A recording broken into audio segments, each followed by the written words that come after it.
Welcome! Today I'm going to teach you how to light a scene, specifically for an interview. Now, there are a few industry standard rules, however, with documentaries taking a more cinematic approach lately, there are constant differences in each lighting scenario.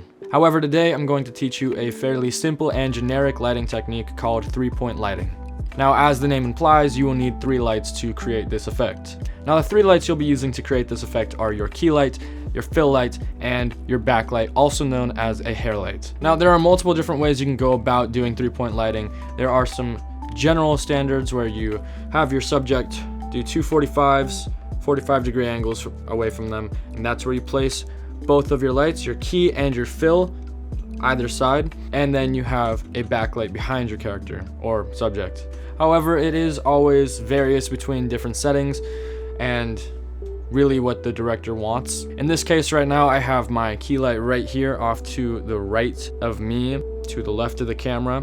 I have my fill light over here at a little over a 45-degree angle, I believe.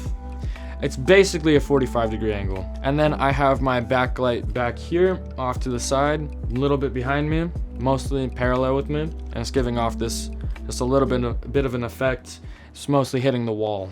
All right, now you can kind of see the lighting setup I got going on. Right now, I got my key light that's over me, a little bit more in front of me, more towards the center, aiming down on me. It has a little bit warmer feel on it. A little bit, it's like a, I wonder what it's at. What is it at? 4,000 Kelvin, which is fairly warm. Both of these are much cooler. So the hair light is a little bit more off to the side of me. It's basically horizontal to me. This one is about at a 45, and it's to fill up all this area. So this is just with a hair light and a fill light. Now typically, if you're gonna have a hair light, you do wanna have it a little bit more behind you. Because I have a wall back here, it's kind of difficult to get this farther back. So what I could do is kind of move forward, I guess. And then you can see it's more hitting my hair. This one's just filling up my face a little bit. And this is a pretty moody scene. Like, you would not probably film an interview like this. And now we have the key light back. Now we'll take away the hair light. So this is just with a key light and a fill light. As you can see, it's a lot moodier. You have a lot more shadows, especially on this side of me. And if I turn back on the hair light, now you can see some detail in my hair over here. So another thing you can do is, if you only have 2 lights, turn off the fill light. And now this is still extremely moody. And if I was to shoot an interview with 2 lights, and this was the film, like the shooting style I was going with, just that and a hair light, I would probably shoot on this side, shooting towards the shadows. And now this is just with the key light, and of course you can take the key light and change it so that it fits a little bit better with the scene. That's a little too bright. And that's just with 1 key light, which you can shoot an interview with 1 key light. However, I do recommend that you have at least one other light source. If you only have 1 light source available to you, I would suggest that you shoot next to a window so you can more illuminate one side of your character. Now, one of the main things to focus on when you're doing 3-point lighting, though, is that you are going to be making some type of triangle in some way around your subject. So here's a picture of what that might look like.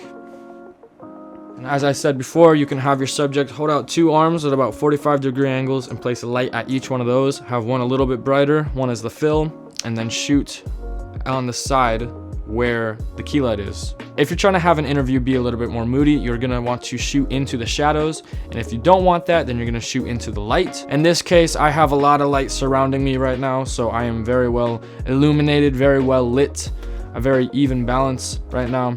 Now, as you go out to film your own interviews or documentaries, I suggest that you play around with your own lighting techniques. Obviously, you're gonna need a key light, and you might need a fill light. However, play around with natural lighting. If there's a big window or a light source from the sun, use that as your key light.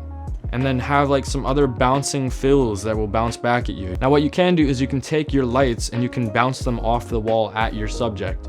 So if I wanted to, what I could do is I could aim my light straight up in the air at my ceiling, turn up the intensity, it should bounce back and hit me, and it will be a much softer light source. Another thing about lights is that typically you want to have them diffused. You'll have something diffusing the light. Now, if you want to learn how to do a lot better lighting than what I just told you, then I recommend that you go check out Mark Bone on YouTube. Now, Mark Bone is a filmmaker who has been in the industry for a long time, and he makes phenomenal looking content on YouTube and in the industry. He's posted a lot of videos on Netflix and talks about how to start a business in this industry and how to actually go about production. He has multiple good videos about lighting techniques in an interview, and I could not recommend him more. So go check out his channel because it's a fantastic resource that's free. So I hope you enjoyed this video. If you did, fantastic. Thank you.